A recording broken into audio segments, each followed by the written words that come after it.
All right, everyone. I am here. You know me, Loralyn, and my wonderful co-founder of HELPipedia.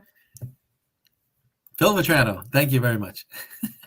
Exactly. So we're sitting here. It's the second last day of 2024, and we are looking back and going, whoa, okay. So, first of all, where did the last 364 days go? I don't know. I know, Phil, you lost a few there yourself too. But it just seems the time as we're getting older and as the year passes through and progresses, the time seems to accelerate more and more. But we thought this is a perfect opportunity for us to look back at running a nonprofit, what it takes, what's been involved, how to make it work. And we don't have all the answers, but we've had experiences and we want to share those with our audience. So we thought today it would be a great day here on December 30th to talk about what we've learned operating a nonprofit. So maybe Phil, how about you kick us off and start off like with the big thing, right? Like it's why we're here and why we do it, and the people that we've had the opportunity to meet. They're just heart centered. They're change makers. They're anyway. I'll let you get it started. Yeah. So that's definitely number one. We've met so many people. We've connected with so many people, and there's a lot of heart-centered folks in the world, and they don't get a lot of play, and you don't hear a lot of good news about really good people, because our media is generally for shock value and for ratings. And but on the inside of our human beings across the world, we've found so many extraordinary people who really care about the work that we're doing. And we really are thankful for them and the efforts that they've made. And so there are truly wonderful people out there who want to give their time and help. And it is wonderful to meet like-minded people who care about others. So that's something that we continue doing, and excited to always be connected with people who care about youth and parents and just each other. So that's definitely a great positive thing that I was constantly learning in these past years, that there are really good people out there. And so this is promising for society to know that you can find good people. You just have to surround yourself with good people to connect you with good people. It's true. Good people are like magnets. They attract other good people because good people want to be associated with good people. We're all in that relationship landscaping phase of our lives where we're like, toxic, yuck, toodles, right? And getting rid of the people that aren't good and aren't bringing positive influences. So we're eliminating those folks from our circles. And it's wonderful being surrounded by so many good people that we found each other and found others who believe as we do that we need to do whatever we can to help this next generation find success, because it's tough. It really is tough out there. And which is the perfect segue for our lesson number 2. Running a nonprofit, yeah, it's harder than it looks. Everything is freaking harder, from setting up the restream and the live streaming to trying to find people who want to give of their time and their resources, their money to be able to help it keep it going. It's tough to even personally find the time and balance all the commitments. It's tough when things aren't going well, that you want to say like, oh, let me dump this thing. It's not making money. It's tough. We're just giving money and feeding the beast, and you want to give it up, but then your heart's involved in it and you don't want to do that. So you've got that conflict. I feel all these things. How about you, Phil? What's your experience with the it's harder than it looks? Oh yeah. So anytime you're either running a company, private or public, there's a level of effort and work that is required, from the accounting to the finance to the marketing to the management to the operations to the logistics, the coordination, the scheduling. It is just the follow up and then the follow up again. There's a lot of work associated with it in a lot of different lanes. And it's not easy for anyone because generally most people are experts in something, and not experts in everything. And so it's that much more challenging when you're managing a nonprofit organization as well as our own businesses too. Yeah, it's true, right? It's not just that multitasking, it's that balance. And then, oh yeah, there's life and health, wellness, and all that other stuff, right? Oh, and our clients. Oh yeah, there's that. And then where the finances go, right? Running a nonprofit, especially as we've got a tech hub. It's not cheap. Those, there's a lot of involvement and everything from software engineering and maintenance to the costs on AWS and cloud server. There's all of that again, but we do it because we want to, but it's not easy. It's really tough. And I laughed when you said that, oh, it's the follow-ups on the follow-ups. It's true. The follow-ups, they spawn to-do lists, and you've got to follow up on the follow-up on the follow-up on the follow-up. And it's just, oh my goodness, right? It's a lot. All right. Cueing into number 3 thing that we have learned. Yes. So fundraising is very vital for a nonprofit organization to thrive and survive. And we are definitely learning and continuously learning how challenging it is, as well as the level of effort that's needed to fundraise. So these are definitely lessons for me because I've never been a fundraiser myself.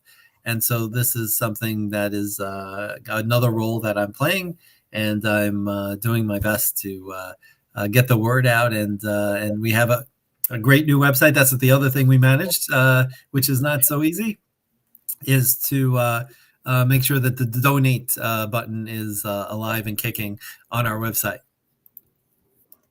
Well, and that's the thing. We talk about the fundraising, but it's the hardest part, I think, of being a nonprofit. You've got to have your hand out all the time. And you say, like, hello, can I have some money? Can I have some money? Can I have some time? Can I have, please, please, please, give. And it's tough. It can get old for people. People are being challenged economically with all kinds of rising prices, inflation, this, that, job losses, all kinds of stuff. And then yet, as a nonprofit, coming to them and saying, hey, could we please have some money? Can you donate if you're able to? So in a way that doesn't affect your personal finances and coffers, it would be wonderful. But a lot of people aren't ready for that. And speaking of the donation, we're going to do it. There it is, HELPipedia.org.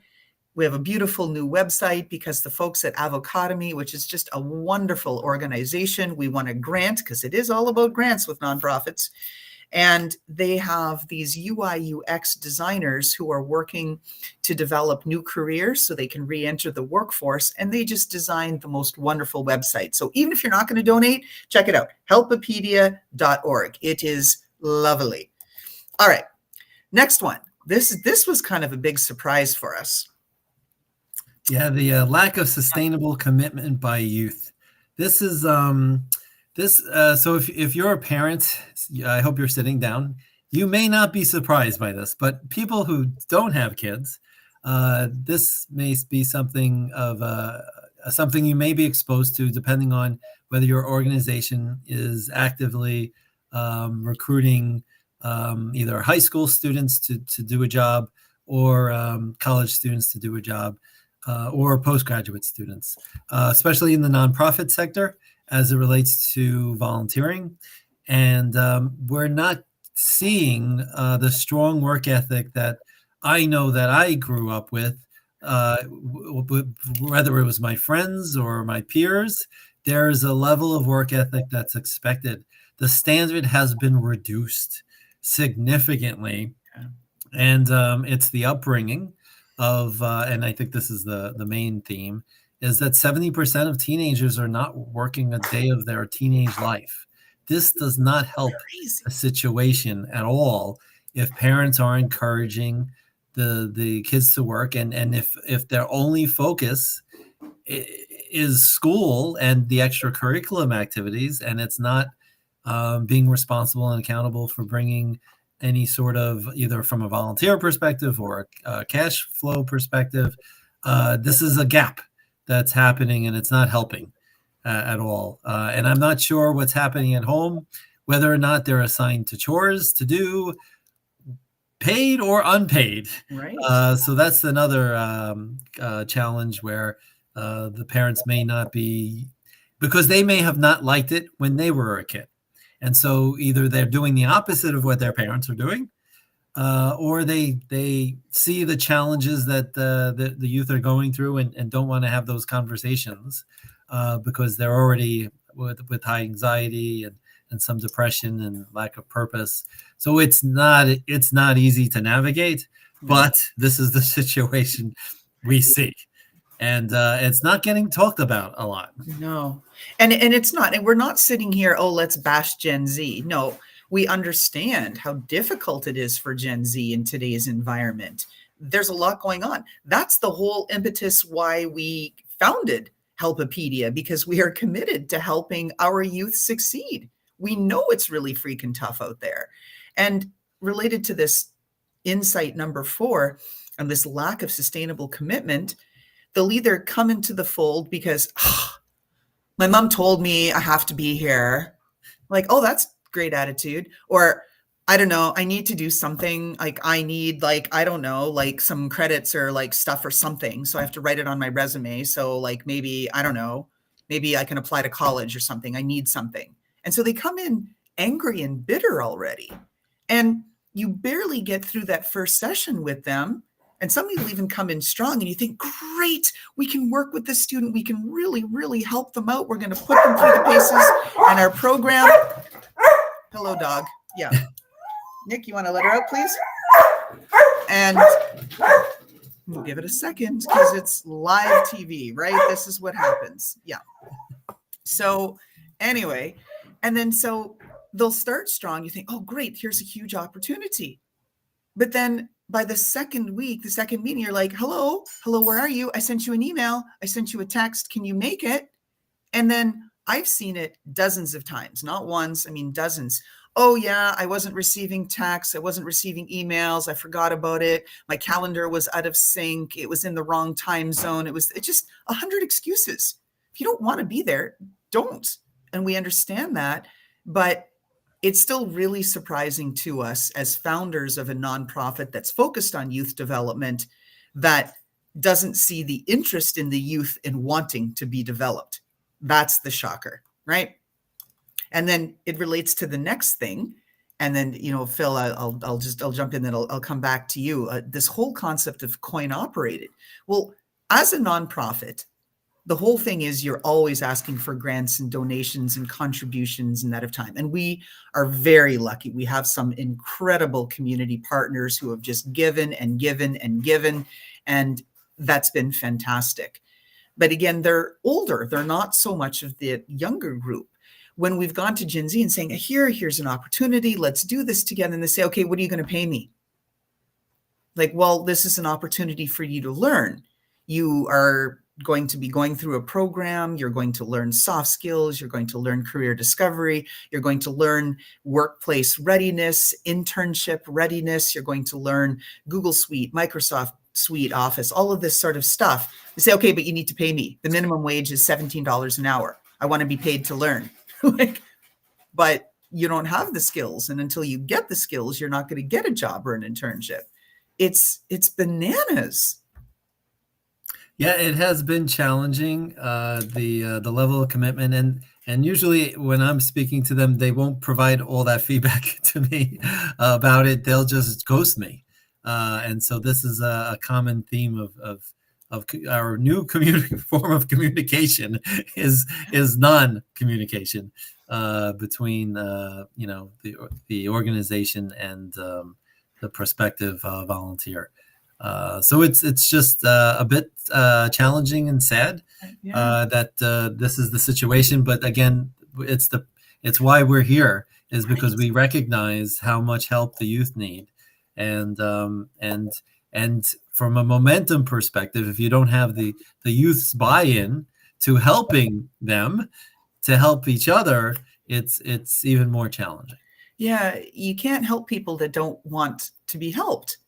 And it is sad. It's really heartbreaking because there is so much need out there and we are committed to making a difference. And we know there's so many good people out there who are saying, I'm ready, I'll volunteer my time. Let me help youth. Let me help parents of youth who are struggling. Let me help the parents improve their communications with their teenagers who are staying on their phones and doing the doom scrolling on social media night and day and locking themselves in their rooms.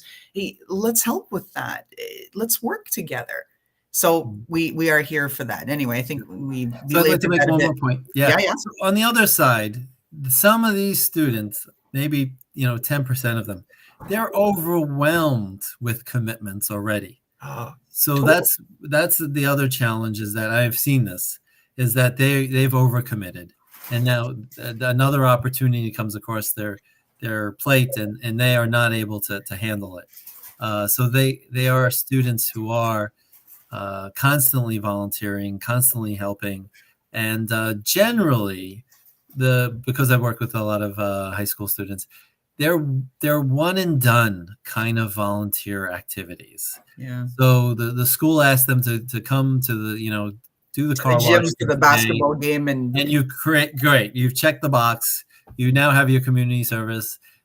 There's no generally long-term commitment to volunteering from their perspective, where they are or they're part of organizations or part of clubs that are in the schools, and that it's just and whether it's sports, they are very busy. And so, and then the homework thing. So I do want to emphasize that some of these kids are drowning, yeah. and of course they need support and help too.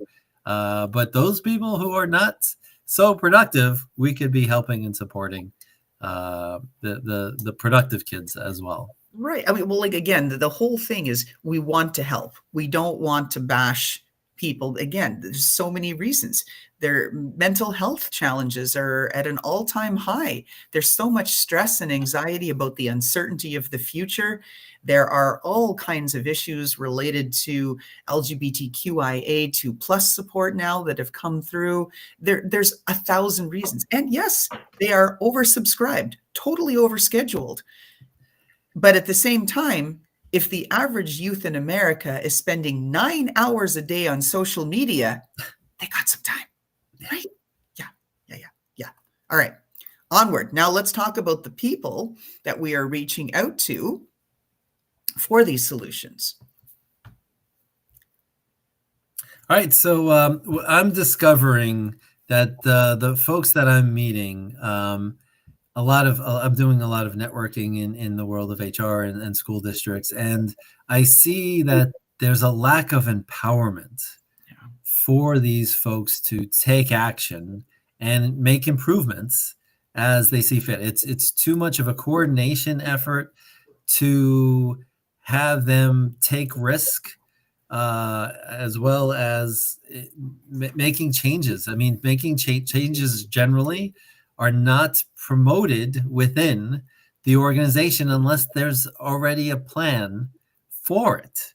And so things that are not planned for don't usually get any sort of, it's not on the radar.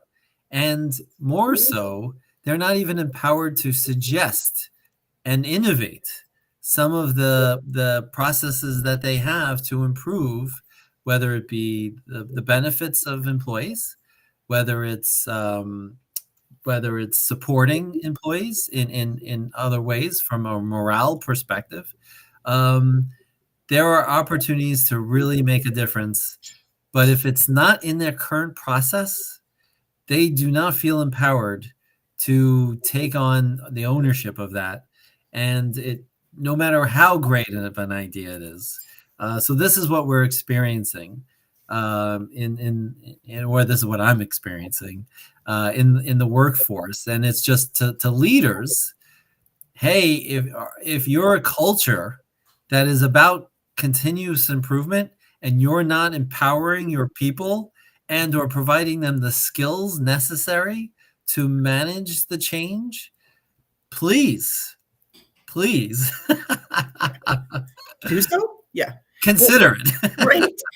But it goes even beyond that in the empowerment. So I've seen that too, obviously having some of the same conversations with different groups who want to affect change. They consider themselves champions of change, innovators. They want to see things done differently at their schools. They recognize the problems their students have. They want to be in there. And even in the cases of, I'll look and say, we've won 3 of the top 10 school boards in the country, programs for after school enrichment. And so the programs are there, they're funded, they've gone to the respective boards of education for approval to whatever X amount, in some cases in excess of $1 million. But procurement is separated completely from the administration and from the teachers who see the need. Nobody's really communicating. Everybody's doing this and saying, oh, it's you, it's them, it's the students, it's the parents, it's the teachers, it's the thing, it's procurement, it's the state hasn't funded, the feds haven't funded, oh, they're pulling money back, whatever, for the Department of Education. We can't do these things.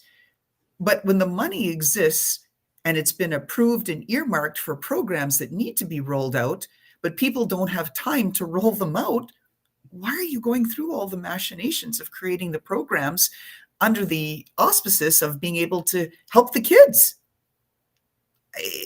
It's a head scratcher.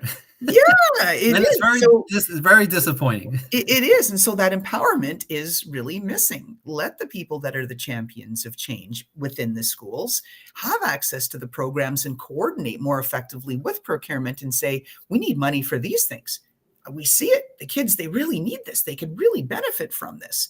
Let them be able to come forward without being at risk of losing their jobs because they spoke up about what their students need. Yes, right? I hope there's a change. I hope so. So here we are. So the next one here. So again, on the same topic, we see, in fact, even the people in education and HR and the business side to look at benefits that could help their employees and the kids of their employees. It's like, we're so overwhelmed. We just don't have time. We can't. It sounds like you might be able to solve some of our problems or even one of our problems, but I don't have time. I can't look at it. So what do you do? How do you get in to be able to showcase what you have? It's very difficult. It's a noisy world out there and people are overwhelmed. And of course, we come in and we're very, very mindful, very demure, as they say, recognizing and being sensitive to their needs for mental health support, that they've already got a lot of pressure. We don't want to add to it. But yet we also want to showcase the solutions that we have because we do believe that we can make a positive impact with their youth. So it's, again, another head scratcher and it's difficult. How do you break that chicken and egg cycle? Yes, and that's those are definitely the lessons that we've learned through this process, and we're continuing to be positive and constantly making connections to those people who have empowered employees in the world of benefits, as well as continuing working with a variety of different school districts and transition coordinators and administrators and superintendents to make a difference for those who are ready to make a difference.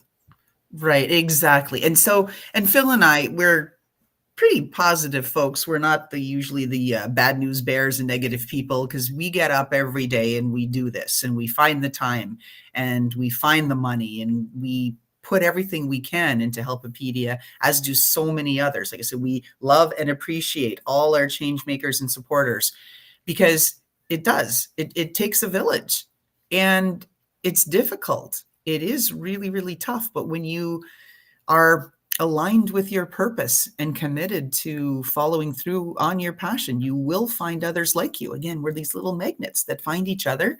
And when you get enough critical mass, I guess, with all the magnets, bringing more people in, we can affect change, and we're committed to doing that. So we want to end on a positive note, saying, yeah, it was a tough year, in a lot of ways, but we're looking at 2025 with a beautiful new website, some wonderful new programs, tremendous commitment and support from some of our community partners. Our Hub for Help is up and active, so we can get lessons to people there. We're tied into the Great Discovery through one of our generous supporters, Patrice Porter, the Gardening Grandma. So we've got options and we're ready. So I'm looking at 2025 that it's going to be a good year, Phil. What do you think?